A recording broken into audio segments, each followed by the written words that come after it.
नमस्कार। सोचिए एक ऐसे लीडर के बारे में जो सिर्फ 2 साल के अंदर एक पूरे राज्य पर कब्जा भी कर ले और उसी दौरान गुलामी जैसी सदियों पुरानी प्रथा को भी खत्म कर दे।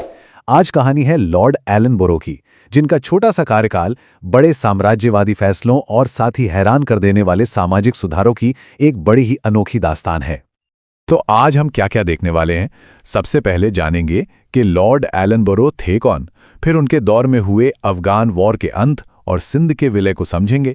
इसके बाद कहानी में एक दिलचस्प मोड़ आएगा जब हम देखेंगे कि उसी समय कुछ ऐसे सामाजिक सुधार भी हुए जिन्होंने इतिहास बदल दिया। और आखिर में हम उनकी इस दोहरी विरासत के मतलब को समझने की कोशिश करेंगे। तो चलिए शुरुआत करते हैं। आखिर ये लॉर्ड एलनबरो थे कौन? हाँ, इससे पहले कि हम आगे बढ़ें, ये जान लेना जरूरी है कि हमारी सारी बातचीत और जो भी तथ्य हैं वो सीधे सीधे ऐतिहासिक दस्तावेजों पर आधारित हैं। इससे हमें उस दौर को बिल्कुल साफ साफ फैक्ट्स के आधार पर समझने में मदद मिलेगी।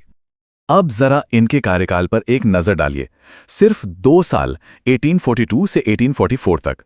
ये सोचना तो बनता है कि भाई इतने कम समय में कोई इतिहास पर इतनी गहरी छाप भला कैसे छोड़ सकता है। बस इसी पहेली को आज सुलझाना है। तो उनके कार्यकाल की शुरुआत ही होती है एक बड़े मिलिट्री एक्शन के साथ, जिसने उनके इरादों को एकदम साफ कर दिया था।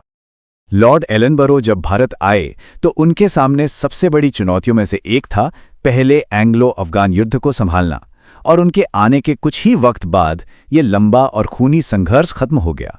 लेकिन ये अंत दरअसल एक और बड़ी घटना की शुरुआत बनने वाला था।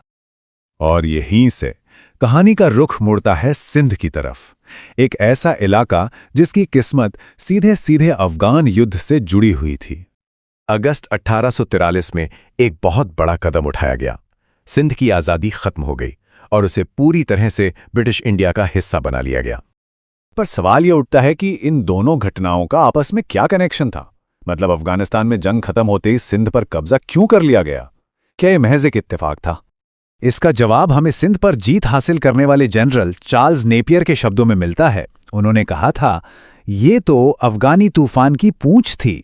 मतलब ये लाइन सब कुछ साफ कर देती है कि सिंध का विलय कोई अलग थलग घटना नहीं थी, बल्कि ये अफगान युद्ध का ही एक नतीजा था।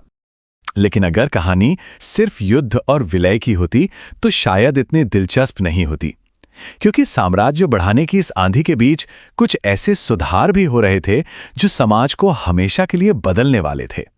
साल था 1843 और कानून था एक्ट वी। इस एक कानून ने भारत में दास प्रथा यानी गुलामी को ऑफिशियली खत्म कर दिया। जरा सोचिए, ये वही गवर्नर जनरल है जिसने कुछ महीने पहले एक पूरे राज्य को अपने कब्जे में लिया था, और अब वही इंसानियत की तरफ इतना बड़ा कदम उठा रहा था। पर रुकिए, 1843 की कहानी यहीं खत्म नहीं होती। इसी साल एक और बड़ा बदलाव आया, एक ऐसा बदलाव जिसका असर आज हम सबकी जिंदगी पर है।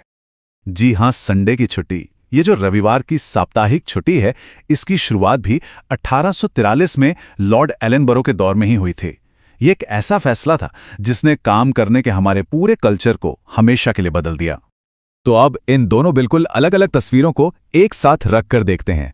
एक तरफ जीत है तो दूसरी तरफ सुधार, और समझने की कोशिश करते हैं कि लॉर्ड एलनबरो की असली विरासत आखिर है क्या। तो देखिए, हमारे सामने एक बड़ी ही विरोधाभासी तस्वीर है।